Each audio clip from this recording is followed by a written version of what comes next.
স্মৃতি কে যেন কানে কানে ফিস ফিস করে বলে যায়, তুমি মূর্খ। নিস্তব্ধতা কেমন গুমট বাঁধে, চারদিকে শূন্যতা।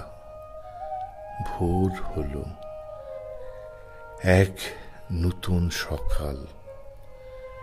আজ সূর্যের ভোরের কিরণ সোনালি নয়, কারখানার চিমনি থেকে উঠে আসা কালো ধোঁয়া।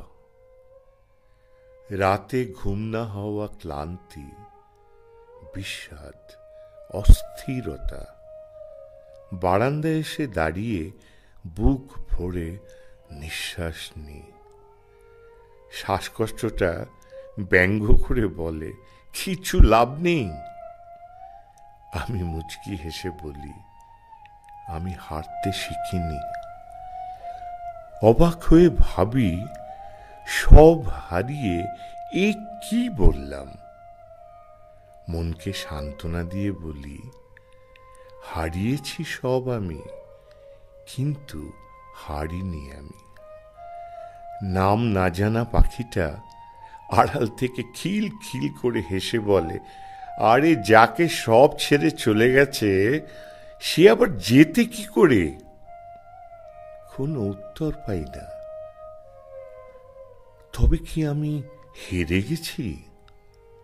ঈশ্বরের কাছে হাত জোর করে প্রার্থনা করি, হে ঈশ্বর, সব নিয়েছ কেড়ে, শুধু এইটুকু আশীর্বাদ করো, যাতে নিজ কর্ম করে যেতে পারি, দায়িত্ব পালন করে যেতে পারি। বেঁচে আছি যতদিন, স্মৃতিগুলো তাড়িয়ে বেড়ায়, পিছনে পিছনে হাঁটে। পিছন ফিরে দেখলেই লুকিয়ে পড়ে ওই তাল গাছের চূড়োয়, ঝোপে ঝাড়ে। কিছুতেই পিছু ছাড়ে না। ওদের যে ফেলে এসেছি, দাহ করা হয়নি।